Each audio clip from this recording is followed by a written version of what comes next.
Swastiastu. Perkenalkan, nama saya Nila Eva Wida Damayanti, Pendidikan Agama Hindu, kelas sore, semester 3. Mata kuliah Weda 2 dengan dosen pengampu Ida Ayu Adi Armini, SAG MAG. Baik, di video kali ini saya akan membahas sedikit tentang kitab Ayurveda. Apa itu kitab Ayurveda? Ayurveda berasal dari bahasa Sanskerta dengan dua suku kata, yaitu Ayur dan Veda. Ayur yang artinya hidup dan Veda artinya ilmu pengetahuan. Jadi, Ayurveda bisa dikatakan sebagai ilmu pengetahuan tentang hidup atau sering disebut dengan The Science of Life.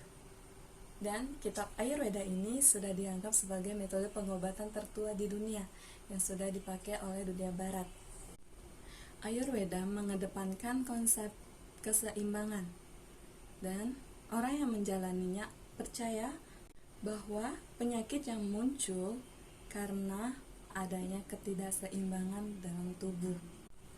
Pengobatan ini menawarkan rangkaian penyembuhan dengan menggabungkan gaya hidup sehat dan pengobatan tradisional dengan bertujuan untuk bisa mengembalikan keseimbangan antara tubuh, pikiran, hati, dan lingkungan.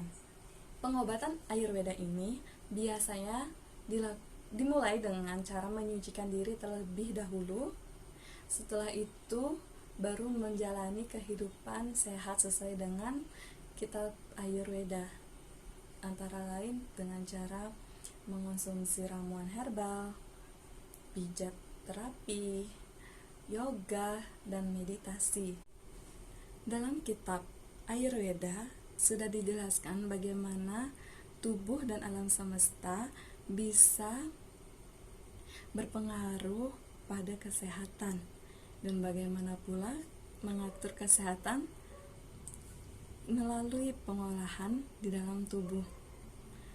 Lantas, bagaimana konsep sehat menurut Hindu dalam Ayurveda tersebut?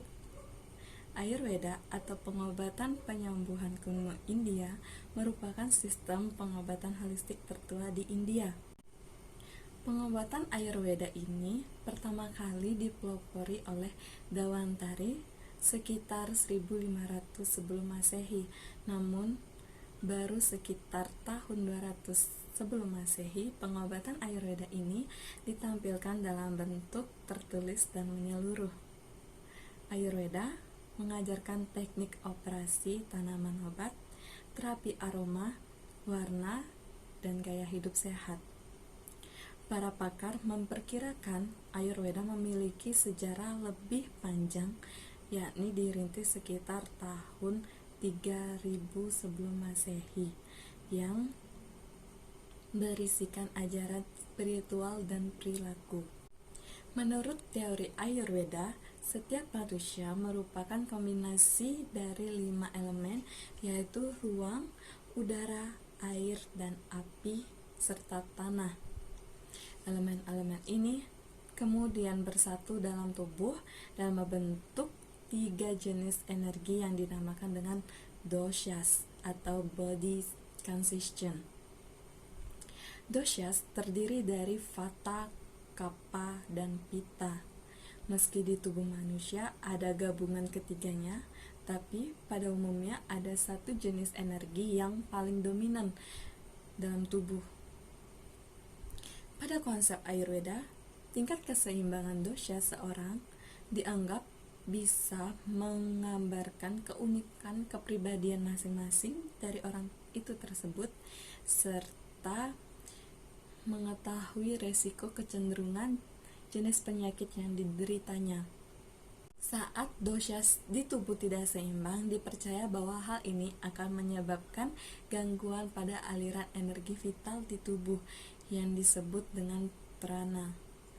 Terganggunya aliran energi di tubuh ini dapat menyebabkan gangguan pencernaan dan membuat sisa kotoran manusia di tubuh yang sering disebut dalam kitab Ayurveda sebagai ama.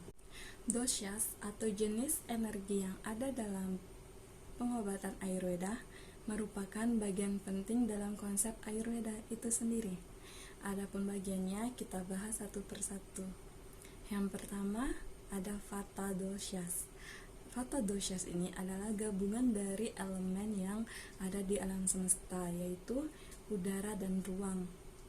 Karakteristik dari Vata adalah bentuk tubuh yang cenderung lebih ramping, jenis kulit kering, rambut yang kering dan tipis, cenderung berjalan dan berbicara cepat, memiliki jiwa kreatif dan artistik, merespons stres dengan kecemasan, rasa khawatir, dan gugup serta sensitif terhadap cuaca dingin. Dari sisi psikologis, kondisi yang tidak seimbang dari doshas Vata akan memunculkan perasaan cemas, takut, dan kesepian. Kondisi psikologis tersebut bisa berpengaruh secara fisik seperti gemetar, nafas maupun detak jantung yang tidak teratur, keringat dingin maupun segala sesuatu yang berhubungan dengan nervous system. Dalam pandangan Ayurveda, seseorang dengan Vata doshas yang tidak seimbang akan rentan terkena penyakit seperti jantung, asma, hingga gangguan sistem saraf. Untuk menghindarinya, kita harus menjaga kondisi tubuh agar tidak sakit dengan menghindari begadang serta melakukan meditasi. Yang kedua ada Pitta yang dihubungkan dengan elemen air dan api. Pada umumnya, mereka yang memiliki karakter Pitta punya beberapa ciri seperti ukuran berat badan yang normal, rambut tipis, dan memiliki kecenderungan lebih cepat berubah nafsu makan yang kuat, rentan terhadap ruam kulit, mudah marah, dan jengkel saat berada di bawah tekanan. Memiliki jiwa kepemimpinan yang baik, ambisius, dan percaya diri.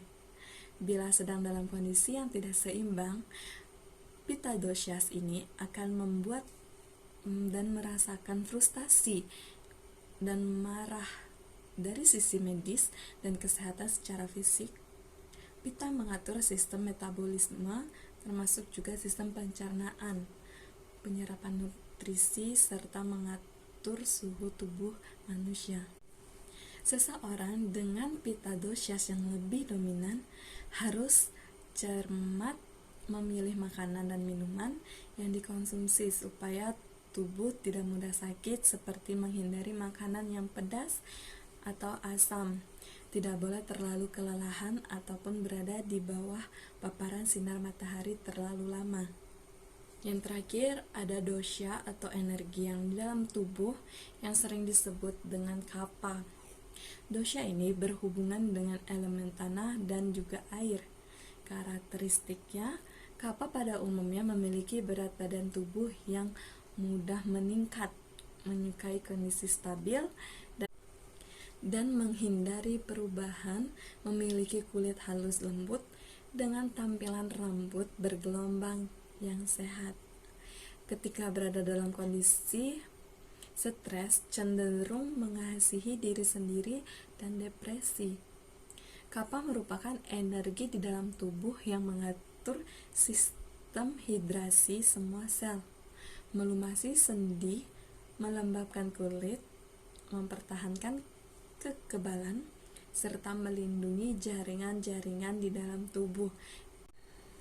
Kapha yang tidak seimbang di dalam tubuh akan membuat organ-organ di dalam tubuh tidak bisa berfungsi dengan baik. Dilihat dari sisi psikologis, ketika sedang dalam kondisi yang tidak seimbang, kapha akan memunculkan rasa tidak percaya diri dan cemburu yang berlebihan.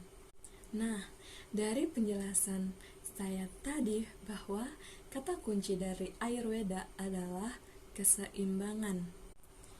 Baik, itulah sedikit pemaparan materi dari saya. Masih banyak yang belum saya bahas, mohon dimaklumi. Dan terima kasih untuk yang sudah menonton. Semoga kalian semua dalam keadaan sehat selalu dan semoga video ini bermanfaat untuk kita semua. Saya haturkan para Santi. Om Santi Santi Santi. Terima kasih. Bye.